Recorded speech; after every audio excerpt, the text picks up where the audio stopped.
This is Need to Know, real talk, news, and analysis about anomalous phenomena. From Sydney, Ross Coulthart. From Los Angeles, Bryce Zabel. 2 journalists, countless awards, and 17 time zones. Ready?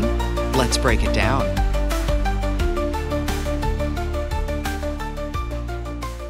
What's going on? Where do we go from here? I mean, you're not to blame if you are thinking that we spend too much time and energy trying to overcome the resistance from the media and the government and all that public confusion it creates. What we need to be spending our time on, I can sure hear you thinking, is getting to the bottom of what's really going on. And it's frustrating. I feel it. Proving the case really just can't be the sole focus of our attention, but sometimes it feels like it is. So we're going to be talking about that a little bit today. Things like the Mosul Orb are out there, Senator Rounds, the Wall Street Journal articles, mergers afoot, Wikipedia being taken away from a friend. Let me reach across the ocean now, though, and bring in my pal in all this, Ross Coulthart. Ross, how you doing, my friend? G'day, Bryce. How are you, Squire? Nice to see you back on video after our foray at Contact in the Desert. What an adventure that was. It was great. First, I kind of snuck out of town on Sunday when apparently you were interviewing every known speaker to man at the Contact in the Desert. I have to admit, I'm never going to work that hard again. It was insane. News Nation got their money's worth out of me, I can tell you. I just saw it as a great opportunity to get so many interesting people in the can. And I hope people are enjoying the interviews. But it's, yeah, I mean, it's a fascinating thing, a UAP conference, because it's a condensed mix of people with a zealous desire to know the truth. And I was a bit overwhelmed at times, I have to admit. It is overwhelming. And, you know, I try not to be a critic of these things, but the producer in me sometimes can't help myself. And I have to say that one of the small criticisms I would have would be there were too many opportunities. So, you know, at certain times, I would look at the schedule and go, well, there's 4 or 5 things going on, and I'd like to see most of them. And it was just a lot. And I know I got out of town before you. I didn't get to one session. For me, the great thing about something like that is you get an opportunity to speak to people in dark rooms somewhere and have a cup of coffee or a beer with them. And by the time I'd done all my quiet assignations with people and had quiet chats with people, I realized the whole time that I was at the conference, I didn't attend one specific presentation. That's pretty funny, but I am not, by the way, going to tell your wife that you were having quiet assignations. That is not something I'll be doing. Listen, I just thought it was very interesting because, to be quite honest with you, the real action sometimes feels like it's in the bar. It's in the center of the storm, because that's where all these informal conversations happen. And you know, I enjoyed it a lot. I enjoyed I'm not going to even compete with how many I couldn't do fewer speakers than you, but I didn't do a lot. I spent a lot of time trying to get to a speaker and then being sort of waylaid in the bar area and having a conversation with someone and then looking at my watch and going, oh, I guess I missed that one. Now what's coming up? But I thought it was great. You know, a highlight for me, besides going with you, which I thought was just kind of fun. I mean, it was great to get in the car and take the band on the road again, and that was really cool. And I enjoyed seeing my AD After Disclosure co-author, Richard Dolan, and his wife there. And it was, you know, kind of, it's like a reunion of sorts, but you can't do it too often. It is pretty demanding on you. Yeah, it is. And also I had a sense of preaching to the converted. I mean, a lot of people, just to sort of echo what you were saying off the top, there is a real mood right now among people who are passionate about this subject that they're impatient and they're kind of angry, and they should be, because, look, to be honest with you, I think sometimes at the moment, I think it's 1 step forward, 2 steps back. I get the impression that we're really only being humoured by the Congress at the moment. And my views are controversial, but I do get the impression that while, yeah, sure, you know, people like Senator Rounds, Chuck Schumer, they're about to bring back in this UAP disclosure legislation, there is something that is blocking the Trump administration's willingness to engage with this UAP issue. And I've been spending a lot of time recently trying to figure out what that is. You know, is it a fear? Is it a genuine worry about confronting the national security state? Or is it perhaps, and I think this is perhaps the more plausible explanation in my book, I'm increasingly drawn to the idea that fundamentally Congress has now realised it's been lied to. It's now becoming aware of the legacy program. But there's a counterspin, a counterplay in place from the national security state that's been hiding this. And they're saying, if you reveal the whole NHI technology connection, you're going to jeopardize an important national security program. I'm increasingly convinced, Bryce, that the United States has made advancements in electrogravitics, that the Byfield-Brown, Thomas Townsend-Brown story didn't end in the 1950s and the 1960s, that developments were made, breakthroughs did happen. And I think a lot of that has been done in the black. And I think what I suspect is going on is there are a number of people in the national security establishment who argue noble cause. They would say, like a cop used to when he bricked somebody up and falsely accused them of a crime, knowing they were guilty. I would suggest that there are people in the national security establishment who didn't trust Congress, who felt that it would leak. And they conspired with certain presidents to essentially put all of this into a box, keep it under an executive order, and keep it secret, illegally from Congress. And I think now there's a dilemma for certain key people in Congress who I suspect know more and more about the existence of this program. And I think at the heart of it, there's, I think, an increasing pessimism on my part that Congress is going to be willing to be seen to be breaking open this nut. That's my personal view, my friend. There's a lot to unpack there, not the least of which the electrogravitics part of it. But just to go back, I mean, it does to me feel like people were very much dipping their toe in the water of, should we do this? Should we sort of bring this to the public's attention?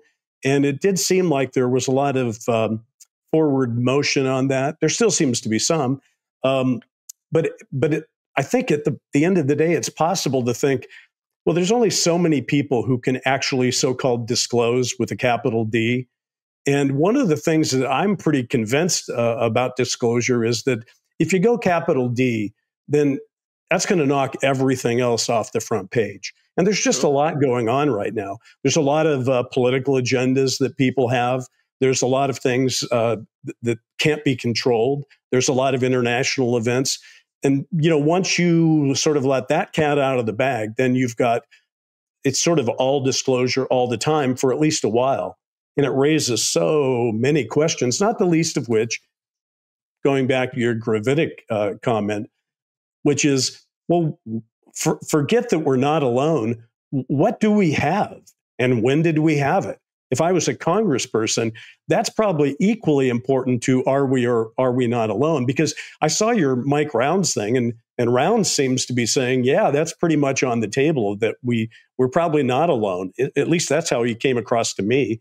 But from a congressional point of view, the thing you actually have mandate over, which is not the big question, but really the implementation, it would be like, what have we reverse engineered? Do we have craft? What have we learned from them? And why am I just now finding out about this? So I think it's very complex. And now I want to dive back to gravitics. What makes you say that you are increasingly convinced that we have made a breakthrough in that? Look, certain people I'm talking to, I've thought for a while that the United States has definitely been working on a program on electrogravitics. I'm increasingly persuaded that they are making breakthroughs. I think they've not been able to replicate a lot of the material science of some of the NHI technology that they've recovered. But I think the basic concept of electrogravitics, I suspect the US made a breakthrough perhaps as long as 50 years ago. And the interesting thing is, why has that been kept secret? I'm reasonably certain that the United States is operating platforms for ISR, intelligence, surveillance, and reconnaissance that are using this technology. I think they're frightened of deploying it in the field because obviously if one of these craft gets shot down and recovered, then you're in trouble. Your enemy knows what you know. The other thing that people are getting in my ear about, and I'm sorry I can't obviously identify sources, but the other thing that people are getting in my ear about is there's a strategic mistake being made by the United States right now. And people are literally pleading with me as a journalist to bring this to public attention, which is that, yes, we've achieved breakthroughs, but our enemies, our potential foreign adversaries, China particularly, and Russia, are as well.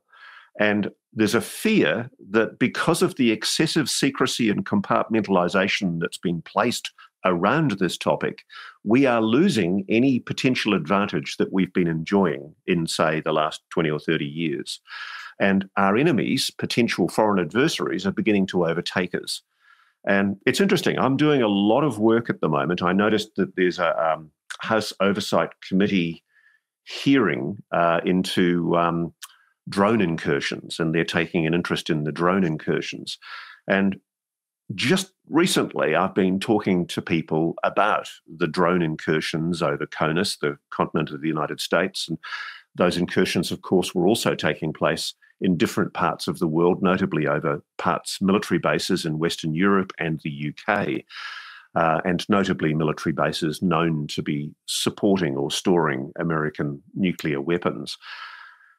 The suggestion that is being put to me is that the Chinese have indeed made a huge advance in electrogravitic technology, and it's taken us by surprise, and that the United States has been caught asleep at the wheel. It was complacently, hubristically thinking that it was way ahead of its foreign adversaries.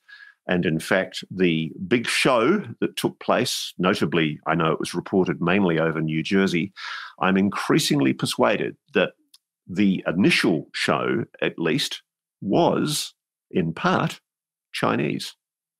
And that what happened was the United States responded with technology of its own to muddy the waters. And so you've had this ridiculous situation where, if you believe it, and this is the implication not only from my Senator Mike Rounds interview, but also from the interview that General Glenn Van Herk, the former head of Northcom and NORAD, did to 60 Minutes Bill Whitaker a few months ago. They basically admitted that there's someone operating with impunity over the continental United States, flying so-called drone technology. These drones are not using known propulsion systems. They're not using jets. They're not using propellers. They're not using any kind of known turbine propulsion system that emits the kind of heat that we're used to from that kind of technology. The suggestion is they're using some type of electrogravitics. And my sources are telling me that the big story that, frankly, the US doesn't want you to know about right now, the story that's not being discussed in the media, is the implications of the admissions made by General Glenn Van Herk, in particular, to 60 Minutes, which kind of went through the gate and were largely ignored by most other media, but which I think are incredibly significant. You had two generals, Glenn being one of them, essentially admitting they are powerless to act against some kind of drone technology which is technologically superior to what we've got, operating with impunity, apparent impunity, over some of the most sensitive military bases in the United States. And that's the issue that I think is defining the anxiety in Congress right now, that essentially we do not want to show our hand to our foreign adversary of how developed our technology is, and that by revealing what we know about NHI technology that we've been able to back engineer, the big issue, the big fear is that by in any way disclosing that, we are going to give away a strategic advantage that we might have against potential foreign adversaries that do appear to be reconnoitering, doing reconnaissance on some of our most sensitive military bases. So there's my point, mate. Wow. So if you're listening or watching this, I need a little empathy here. This is what it's like to get in the ring with Ross Coulthart. I mean, that is the most information-dense answer that you could possibly imagine. There's so many things to unpack there, Ross. So I'm going to go back to the beginning, and then we'll catch up with drones, because that one I find to be fascinating as well. But what you're basically saying, and I think, and I'd love to see if that is what you're saying, is, okay, if we and China and Russia have all been in a hell-bent for leather development race to sort of take some kind of anomalous or exotic technology and build it for ourselves, and it involves electrogravitics, et cetera, the question really comes, why haven't we seen it in combat? I mean, if you've built it, virtually every other thing that we've ever built ends up in combat. I mean, if you build it, you use it. If you build a nuclear weapon, you use it. If you build a plane, you use it. How do you know we haven't? Well, we don't, except that what we're really saying, though, if you think about what is being used that we know about in combat, it means that there's been decades where the three big powers, the big three, if you will, have had technology at their disposal that they have sat on. All three of them for decades. That just flies in the face of convention in so many ways. And it leaves me just pondering. I'm not saying it's impossible, but you certainly look at Russia and Ukraine and you say, okay, they're not exactly having the best time of it there. And they could use some advanced weapons being deployed. What's your take on that? Well, you might notice I emphasize China. I mean, I think China is what is exercising the mind of the US right now. And the sources are telling me that the drone incursions over the continental United States, a large part of that originally was Chinese. And that why would they do it, though? Why would China put a bunch of their advanced technology in the skies over New Jersey? What? I mean, you got to ask yourself, what's the gain there? What are they getting at? I completely agree with you. And yet you look at, I mean, this is the thing. This is the bear in the room that I wrestle with. It's either ours, which the United States has categorically denied it is. That's the thing. And I think they're lying, by the way. I think some of it was ours. Or when I say ours, I mean the United States, even though some of it, I suspect, has been operating down here in Australia to be tested in remote parts of the outback. It's either ours, which, of course, there's been a formal denial about. It's either alien, NHI, which everybody poo-poos about. I suspect, I wouldn't be surprised at all if some of it was. Or it's foreign adversary. Is the answer possibly, Ross, though, that it's all of the above? That no, that's what I'm saying. But yeah. I think the bear in the room, and I think this is the background. I'm not saying how much I know of what Senator Rounds knows, because I truly don't know. I don't know how much he knows. But I do know that there are people in Congress who have been apprised of the existence of a US electrogravitic technology program that the Congress was not read into, that the Gang of Eight was not read into, and that even presidents have not been told about.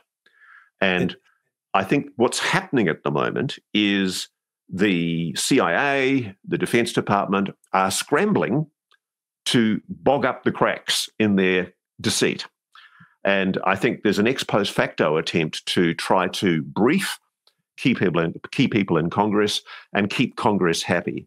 And one of the problems you've got is you've got members of the Republican rump, who are, of course, the ruling party in the Congress, who are basically, they like the idea that the United States has technology that is ass-kicking.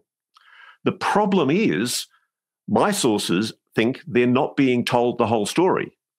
My sources think they're not aware of the implications of these drone incursions. Think about this, Bryce. We had for months someone operating with apparent impunity over the continental United States, and we have the President of the United States, through his spokesperson, saying that it was FAA-authorized research drones, which is a big steaming pile of dog turd bullshit. These were That's no a way term, by the way. I point that out. It's just an absolute bullshit. Now, the thing that I find incredible is the media just lamely accepts this, and then you have this bullshit Wall Street Journal series that comes out, which tries to placate any suggestion of UFOs. I see a distinct pattern here of deliberate disinformation to try and steer the public away from the implications of what we're talking about here. And this is really serious. This is a make or break issue for the United States. A pattern of deliberate disinformation, though, by whom? Is it the government? By the sections of the Defense Department and the intelligence community and the private aerospace community that do not want to have a public reckoning about what they've been working on. All right, okay, and I know you're on a roll here, but I still have to interject here. Where does the FBI fit into this then? Because there's this new move afoot to say, well, let's not make Aero have to do all this heavy lifting. They're not resourced for it. Let's turn it all over to the FBI. Which, by the way, the FBI goes back to J. Edgar Hoover, who claimed he'd had a UFO and wrote a memo that it was apparently out about it. So why FBI? Why now? Okay. We know that Kash Patel, the head of the FBI under Trump, is basically a person who has avowed an intention to get to the bottom of the UAP mystery. He's been quite upfront and open about that. We know also, I've been talking to some members of the FBI team who've approached me and asked me for help in pointing them to potential whistleblowers.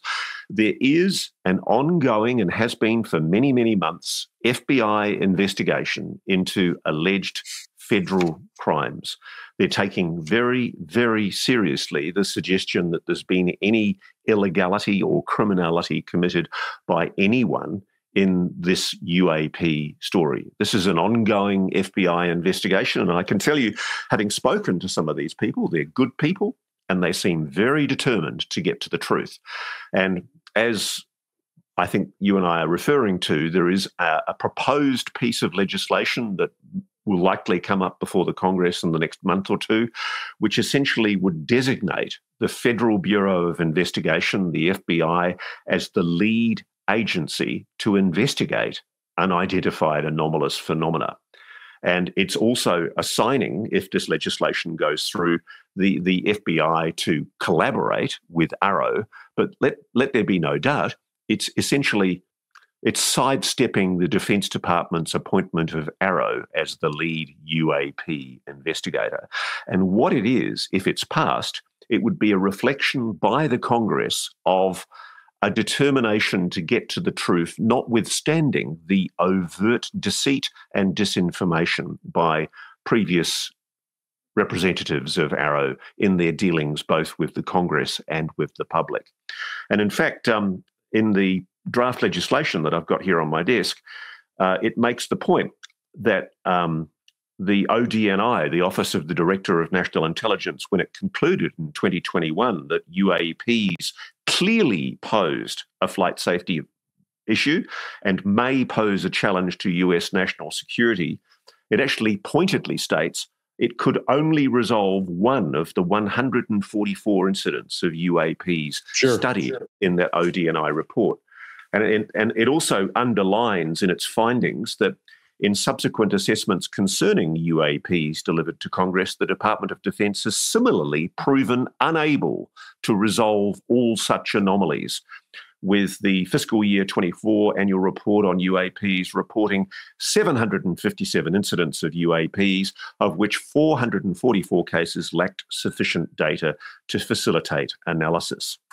And essentially, it goes on to appoint the FBI to be the lead agency to investigate this whole issue, which, frankly, is a bomb up the butt of the Defense Department, which has felt for a long time that it has been able to control the UAP issue by having this tame outfit called Arrow, which, frankly, didn't do much at all. I just wonder if we have any sense about whether the FBI is actually an honest broker in this thing. And it is interesting to see all this legislation. Okay, there's the bit about the FBI, but at the same time, let's not forget that Mike Rounds, who you just spent some time with on a Reality Check interview, and Chuck Schumer, who you just invoked, these guys were standing in the halls of Congress not so long ago, invoking non-human intelligence multiple times. So, and then we are also talking about how we might have technology that has sort of broken away. Is it literally all of the above? Because it feels like, can it all be true like that? It's like, do you think the FBI is trying to find out if it's non-human intelligence? Do they have a working theory? Does Congress have a working theory? This whole thing, the reason I started by saying how frustrating it is I think there's a lot of people, I certainly count myself as one of them, who feel like, folks, if you would stop the bullshit and just sort of lay some cards on the table, we could get to the real work of the future, which is trying to figure out what we know and what we're going to do about it. And we never seem to quite get there, Ross, because we are and this is my point. What I'm trying to say is my current hypothesis, my working theory right now, I'm trying to explain what I think is the major impediment. And I think the major impediment is Congress has realized it's been lied to. I think Schumer, Senator Rounds, I think most of the main congressional leadership know full well now that there is a legacy retrieval and reverse engineering program. You might notice when I asked Mike Rounds about Jake Barber and David Grush, people offering first-hand witnesses who are prepared to give evidence. Jake Barber, first-hand evidence of retrieval of non-human technology. I mean, Senator Rounds, God bless him, he deftly avoided answering the question. I mean, he just didn't really want to go there on the issue of, and this is the thing I wrestle with. Why the hell, when SSCI, the SISI, the Senate Select Committee for Intelligence, and the Senate Armed Services, they're two of the principal committees that have been approached by multiple first-hand witnesses who have given the Congress carte blanche, first-hand information that tells them exactly where to look. They know where to look. They know this program exists. That's not the issue. The issue now is, why are they so reluctant to do anything to make a public admission about it being real? And I think at the heart of it is they're wrestling with the argument that's coming back to them from the people in the national security state who are the gatekeepers. And the gatekeepers are saying, if you do this, you're going to throw the baby away with the bathwater. We've developed technology. We have a great advantage over our rivals. And my sources are telling me that's bullshit. That's rubbish. That in fact, what the drones incursions show is an adversary, a potential foreign adversary, was on the admission of two senior generals who spoke to 60 Minutes, able to operate over our most sensitive military bases with absolute impunity. Why has the White House conspired in a cover-up to describe these as FAA-authorized research drones? It's such a patently ridiculous story. And I think what's happened is there's been a huge national security caveat come down on this, basically because they just don't want to admit that they've been caught napping, that the United States has complacently assumed that they were ahead on this technology for so many years, and that the Russians and the Chinese, and particularly the Chinese, have stolen the march on them. So basically another intelligence failure on the order of 9/11. Yeah. If that's the case. It's 9/11 writ large. And this is why this is serious, because the implications are, even if you go back and look at the implications of the 60 Minutes interview that was done, which I think was an incredibly important piece of current affairs television, it makes it very, very clear that two senior generals with command of the Northern Command, Air Command Strategic Defense of the United States have no fucking idea what they're dealing with. They're speculating that it's a foreign adversary. The speculation I'm hearing from my many sources is that it was China, and that it was a big FU from China to the United States saying, we don't care if you see our drones. This is us scanning you guys, showing you the technology that we have. And we can do this with impunity over your most sensitive national security assets. And that is what I increasingly believe the United States doesn't want you, the public, to know. Well, first of all, when it comes to gatekeepers invoking national security, you can't tell people the truth, because that national security card will get played. They've been playing that for many, many decades. So it's kind of deaf ears for me on that one. But I will say this: there are a couple of phrases that have entered this discussion, and the first is the one that our show is based on: need to know. It sort of has defined the issue. What do we need to know? People use it. By the way, I listen to a lot of podcasts in this thing, and the phrase "need to know" is uttered thousands of times. So kudos to us for being smart. We should have registered this with the Copyright Office. But the other one, which you've said twice now, and I hear all the time, is, quote, operating with impunity. Right? That's a close second to need to know in terms of the phrase that would pop up in a word cloud. And operating with impunity seems to describe what is happening. There are craft that we're unclear of who seem to be doing whatever they damn well want to do whenever they do it. But you just touched on that in your last statement, which is you made the statement that China might be doing it just to show that we can do it. Honestly, that raises a lot of questions for me. If I was China and I had something that could, in fact, operate with impunity, I would lay that card down last, not first. I'm not sure that it would be the thing that I would want my adversary, the United States, to be aware of.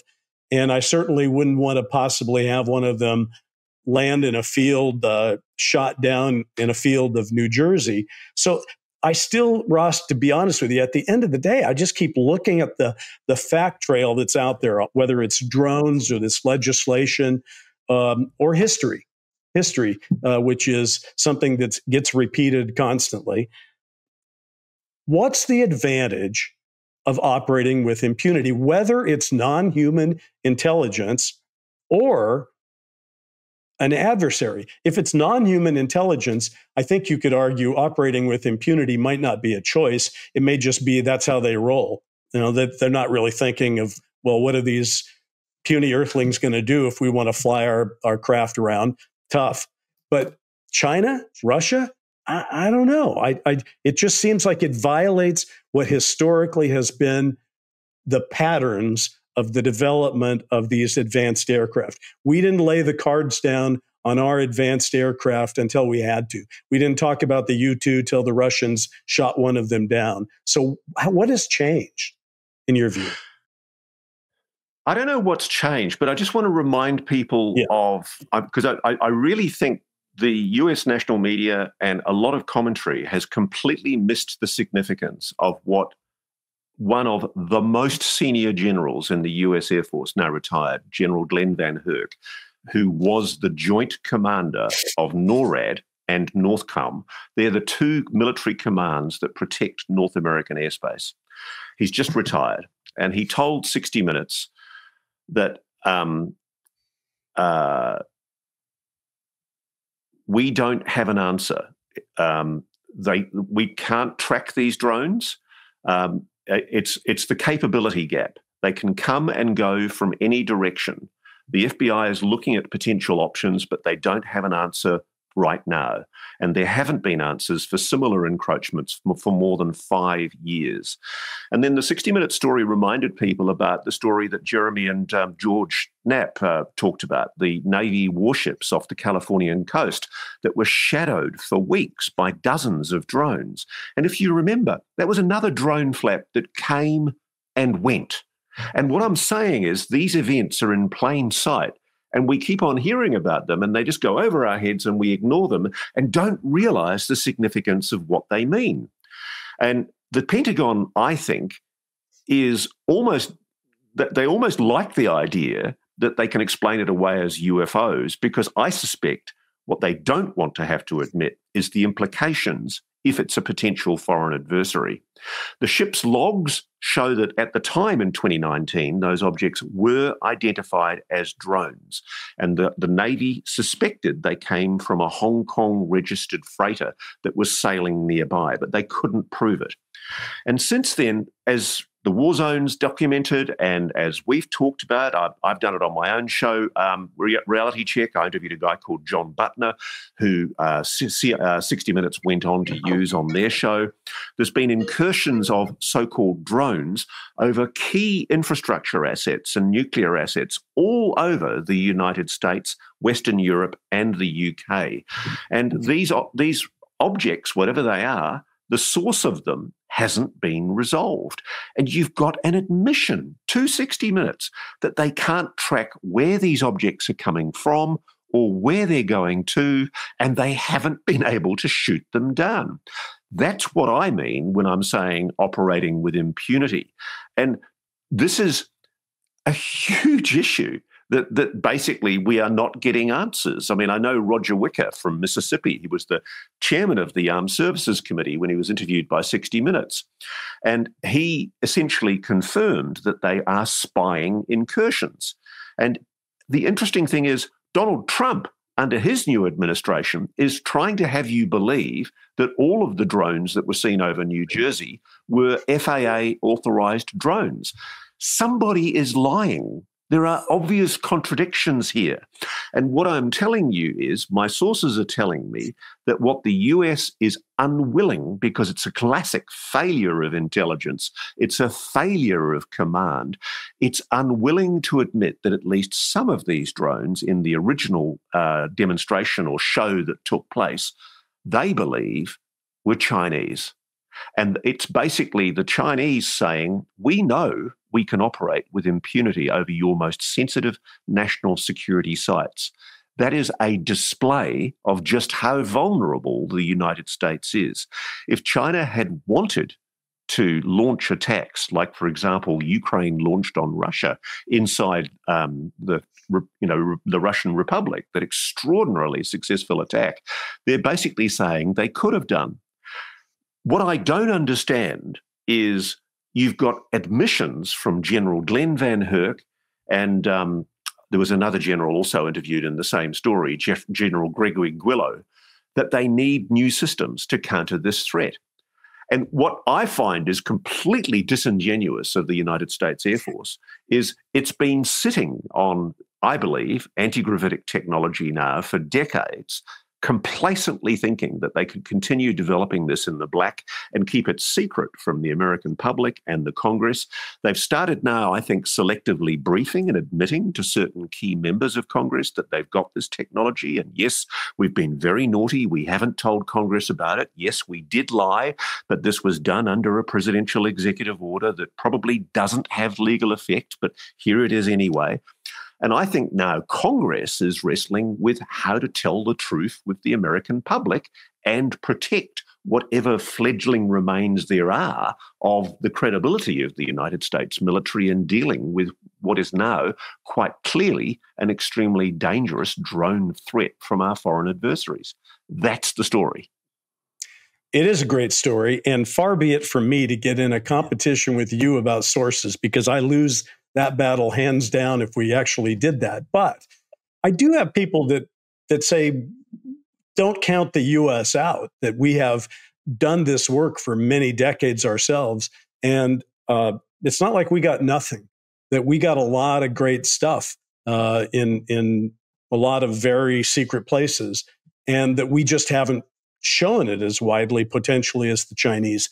Does that seem to comport with what you were just saying, that people also think that? I mean, it almost hit me at the beginning that you were saying the Chinese are so far ahead of us and that we're caught basically with our pants down on that one. But that's not exactly what I hear. I kind of hear that the U.S. that this war, and I don't even know where Russia fits in this thing, but to the extent of a development war of extremely anomalous high technology, that the U.S. has a lot of stuff that we don't tell anybody about. Isn't that true as well? I agree, we do. Yeah, I agree. And I think one of the things that won't go away is Trump and Putin. This is interesting. Both the leader of Russia and the current president of the United States have intimated that they have weapons that the public doesn't know about yet. And yes, I think this is part of it. I think the problem is that both sides have now realized that the weaponry they thought they had exclusively that they could use in the event of a massive conflict is something that both sides have discovered. And I think what we're looking at is a breakthrough in physics. And I think at the heart of this is, if we're talking about electrogravitics, we're also talking about potential energy systems that, frankly, I think the public should know about. And of course I think the difficulty for the United States is, part of it is you've got organizations like the CIA, the Defense Department, trapped in a lie. They're wrestling with what to do. And they also, I don't think they realize just how much their own system is leaking. I mean, if I can find out some of this stuff, then any dogged journalist on a major newspaper in the United States could find it out. I think part of the problem is that so many of the journalists in the United States media are in the thrall of the United States intelligence establishment that they're frightened of writing articles without getting approval from their CIA handler. It's just patently absurd, for example, what the Wall Street Journal ran in the last few weeks with its ridiculous series trying to dispel the whole UFO story as some kind of US Air Force hazing ritual. I mean, I've never heard of a more absurd explanation in my life. But behind all of this, I think, is... Let me just... I'm sorry, go ahead. Well, but behind all, I think there's two issues. One is there's a genuine fear inside the national security establishment that they've been caught with their pants down and they don't want the US public to know about this. I'm told this is another 9/11, that in the event of a conflict, we would be wrong-footed because our enemies have drone technology that could blow us out of the water. Every plane, every base could be destroyed with a selective drone that can get in by stealth without being tracked, instantaneously to explode. We could destroy pretty much the national security infrastructure of the United States instantaneously in any conflict. And this is the implications of this new type of stealth drone technology. This is the bubble, the secret that's bubbling away behind the scenes. The other issue is that I think there are certain naive members of Congress who are still clinging on to an old-fashioned idea of national security, that we are the preeminent power in the world, that the United States has technology that nobody else has. That is a myth. I'm told that the Russians and the Chinese are still stealing the march on us on technology. Both of them have authoritarian societies. They can lock their scientists up forever if they want to get these breakthroughs. And a lot of the stuff that we thought that we had in secret, including stealth technologies, electrogravitic technologies, and advanced weaponry, possibly what are called scalar weapons, which are they make thermonuclear weapons look like toys. We thought we had those on our own. We don't. And that's the issue. That's what I think the US is dealing with strategically right now. And I think part of the problem is if they start telling the truth about this technology, it may become apparent to rogue nations like, for example, North Korea and Iran, that the technology is quite easily discovered. And that's the other side to this, that there's been the deliberate suppression of this technology inside the United States using things like the Invention Secrecy Act and patents and national security laws for the last 50, 60 years.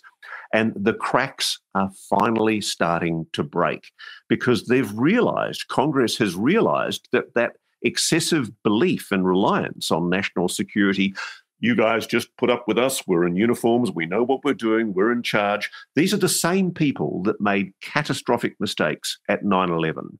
And I think people in Congress are beginning to wake up to the fact that we have been caught wrong-footed. That's the real story with the drone debacle.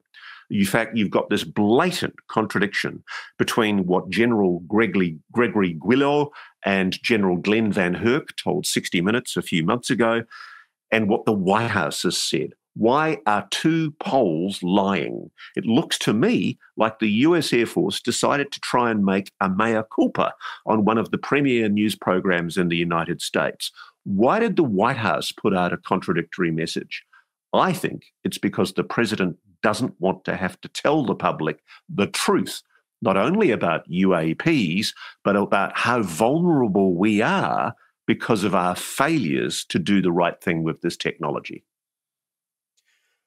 Oh boy. Well, that's a chilling scenario, particularly the one where if push comes to shove, the Chinese are armed up with drones that can stealthily take out basically everything we've got fast. But I feel I have to drive this back to non-human intelligence for a moment, particularly when we talk about China, because, and I know I sound like a broken record on this show, but let us recall that the history of UFOs / flying saucers / UAP is a very long history that goes back at least to 1947. And let's also remember, I think, that the Chinese didn't even have an air force until 1949. And yet these extremely anomalous, insanely capable devices have been flitting about in our skies and in our oceans for upwards of 8 decades that the record would show. The Chinese were not making them then. We were not making them then. There were no gravitic breakthroughs back then in the 40s and the 50s, to the best of my knowledge. And so that means there is another player out here. And that's the part where I start to get frustrated / concerned, because what does this mean? If there is an NHI out there and they are capable and they inspired this technology, which it sounds like could easily have happened, then what does that mean for us? Are they just observers? Are they like the Watcher in Marvel Comics and they just observe this stuff going on? Do they have a point of view about it? What would their plan be about it? And then, while all this is sitting in my brain and stewing about, I also think how strange it is, and you just brought it up, Ross, how strange and odd and deceitful those Wall Street Journal articles. There's a pair of them out there, and they're insane. I mean, they're just not right. And you have to say to yourself, what's motivating that? And I guess you could argue the motivation for those kind of articles, I guess from a governmental point of view, I could semi-understand it. Let's just continue this confusion, and maybe nobody will, while we're trying to get our act together, nobody will know what's going on. But the other part of it, though, is just like, well, what does this mean? Why would the Wall Street Journal, which considers itself a journalistic organization, why would they go front and center with that while refusing basically to cover this story at all? When you look at what we're after and what we're surrounded by, Ross, it always strikes me that we're living inside an equation with too many variables. There's just too many unknowns in the equation. And we keep trying to solve the equation. You know, we got NHI over here, we got China here, we got drones, we got we got Nimitz, we got abductions, we got crop circles, we got and on and on and on. And this equation, at least in the public sphere, is not getting resolved. So I guess I just want to, in our final moments here, go back out to that. It's not even 35,000 feet. It's more like 80,000 feet if you're talking about NHI and UAP. But what's the big picture here? Why are we still here in general at this stage of our development? Who's benefiting by ignoring a reality that's this large? Is it literally just about weapons, or is there something even bigger out there? Do you know what, Bryce? I use this phrase often, which is always assume a screw up before a conspiracy. Okay. I mean, well, that's true. I think it's a screw up. I think the the legacy program was conceived by Truman and Eisenhower to conceal the UAP mystery during the Cold War for, they would argue, laudable motives. And I've spoken to people in the military and the intelligence community who argue very strongly that there was a noble cause motive behind why this was done. Because, frankly, the view was Congress couldn't be trusted. It wouldn't shut its mouth. And that during the Cold War, there was no way that we could risk having this kind of information come out into the public arena. Too much has leaked. Even the Manhattan Project was leaked. You know, Klaus Fuchs gave the atom bomb secrets to the Russians, and they developed a nuclear weapon in the late 50s. So we've got this ridiculous situation now where there's been a lie, and they've trapped themselves in that lie.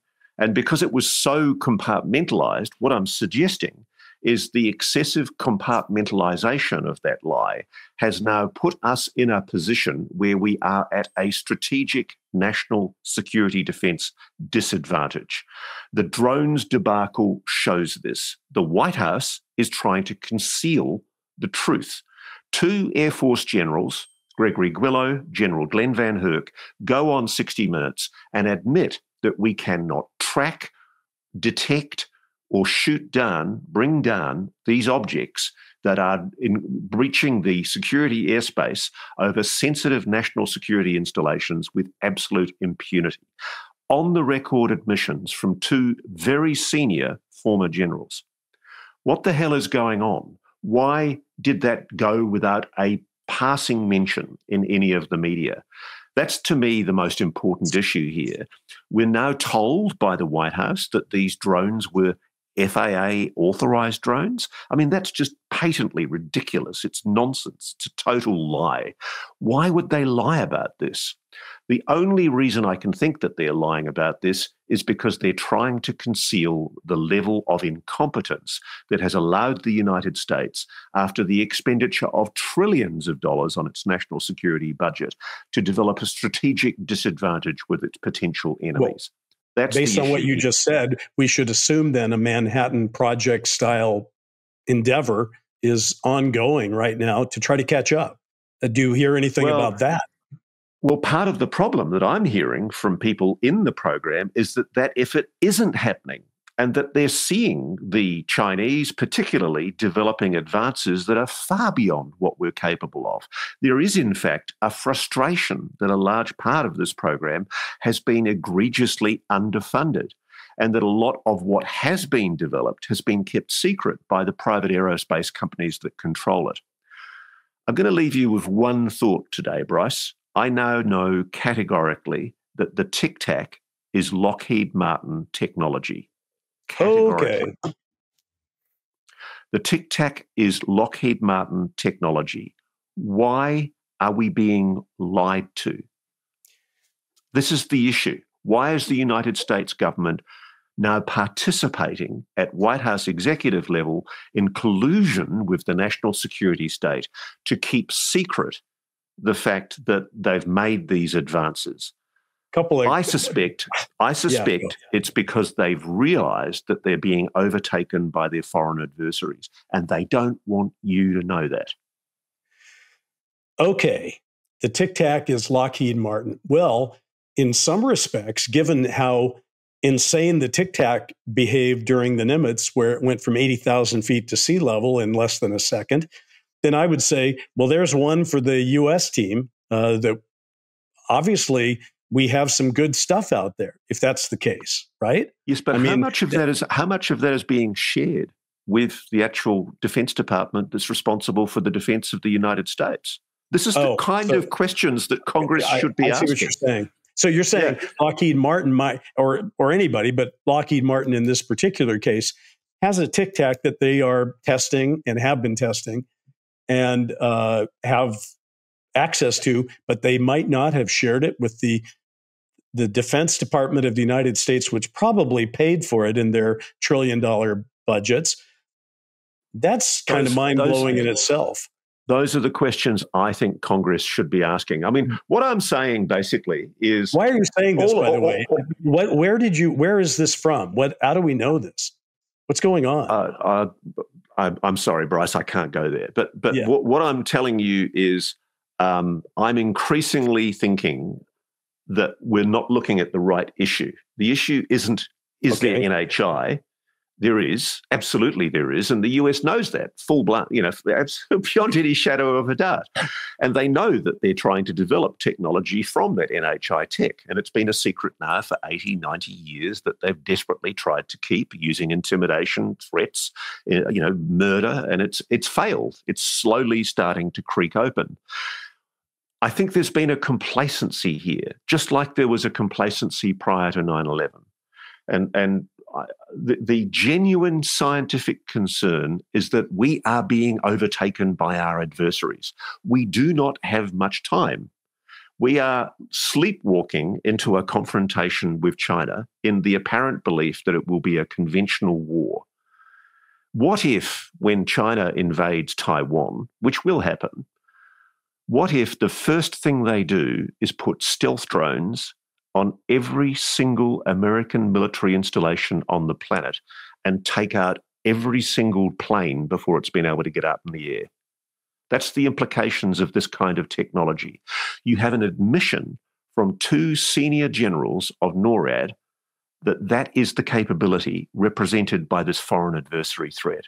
Now, that foreign adversary is either NHI or Chinese or Russian. It can't be anyone else. I hope it's the NHI, frankly. Well, okay. So many things on the table from this. So that means we're going to have a great new episode coming up after it. But is it possible that it's not exactly the way it looks, where if China's and Russia and the United States have been in this ongoing race to develop anomalous, exotic technology, that they don't plan necessarily to use it on each other, but they've been developing it because we're all aware of NHI and we're potentially scared of it?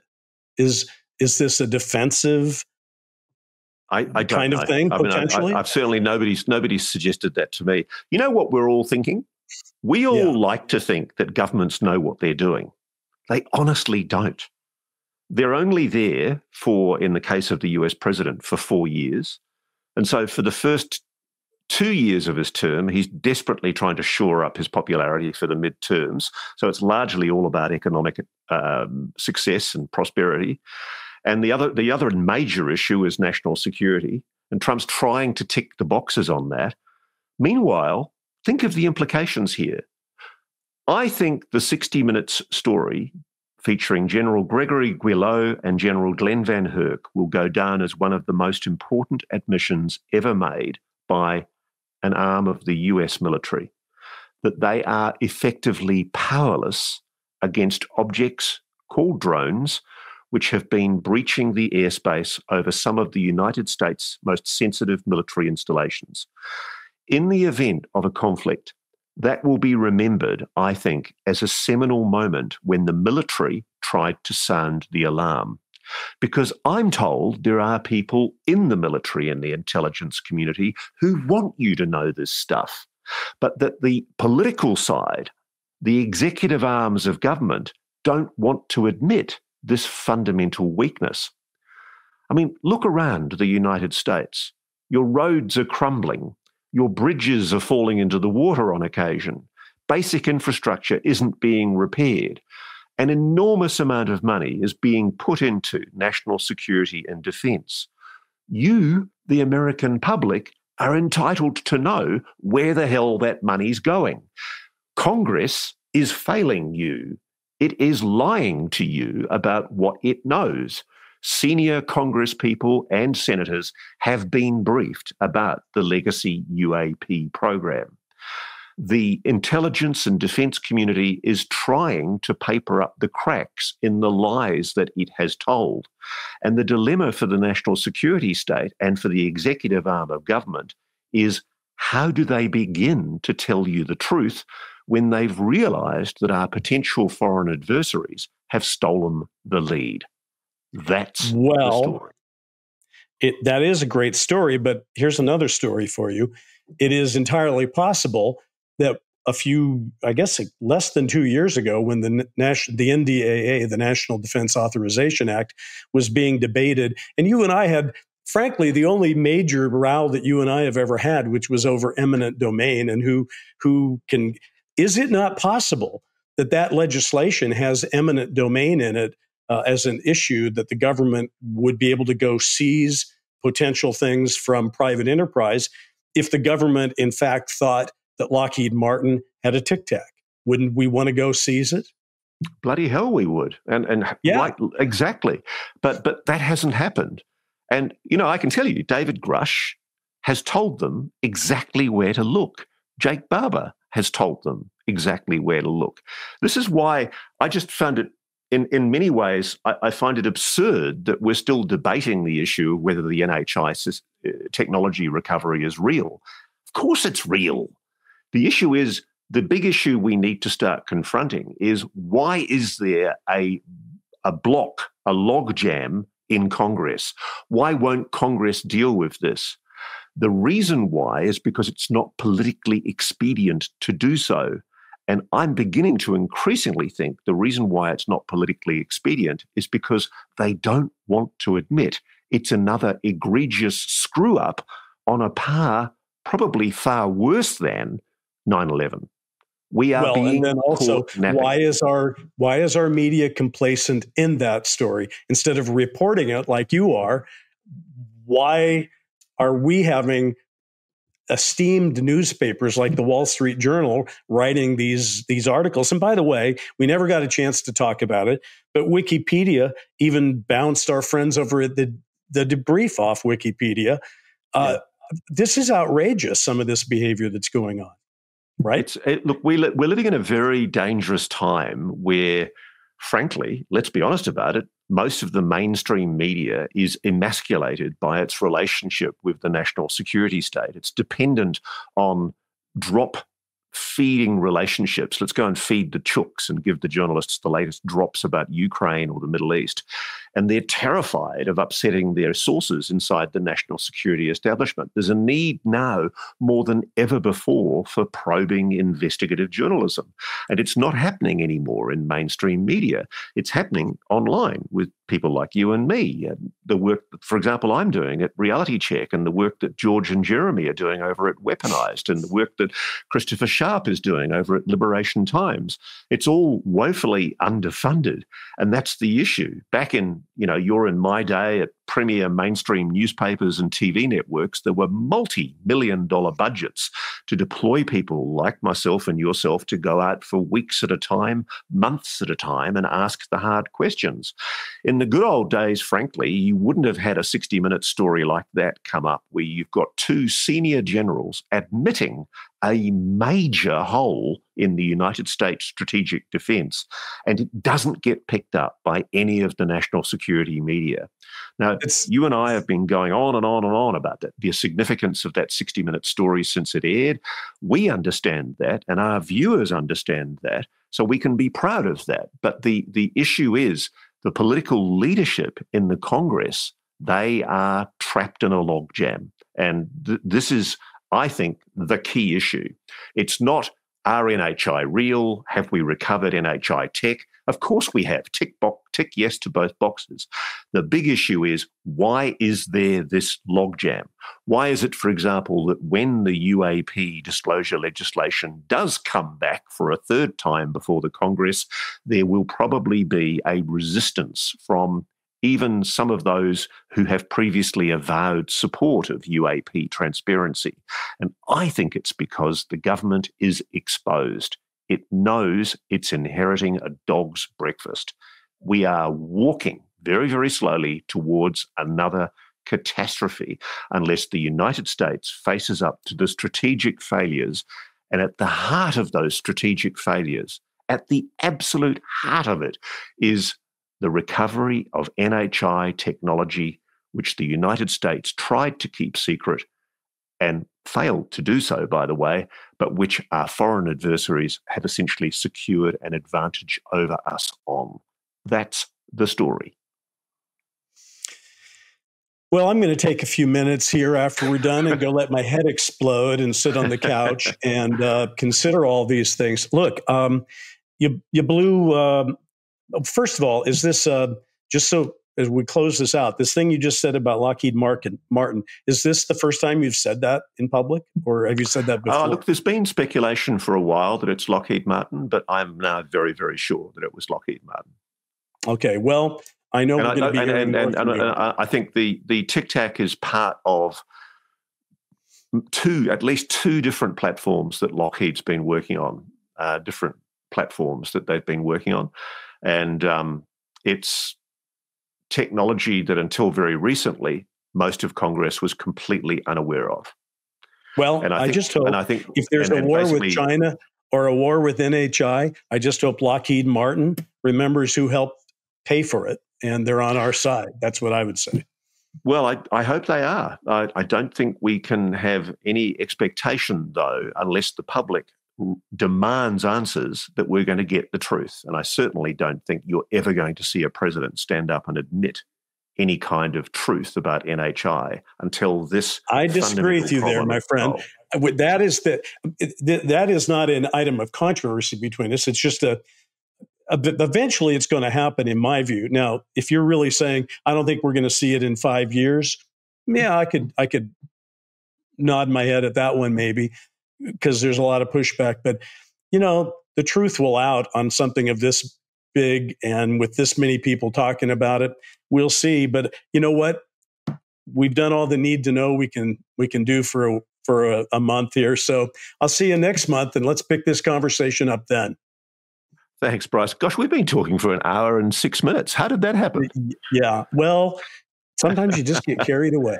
Anyway, for those of you watching or viewing, we really do appreciate you. We appreciate all your likes and your subscriptions and all that stuff. So thank you for your support. We really do. It means something to us. It meant something to us when we went to Contact in the Desert and got to meet so many people who told us how important this show has been to them. And it touches me. I was thrilled to hear it. So Ross, nice. Good on us, good on you, and I'll see you next month. See you later, mate.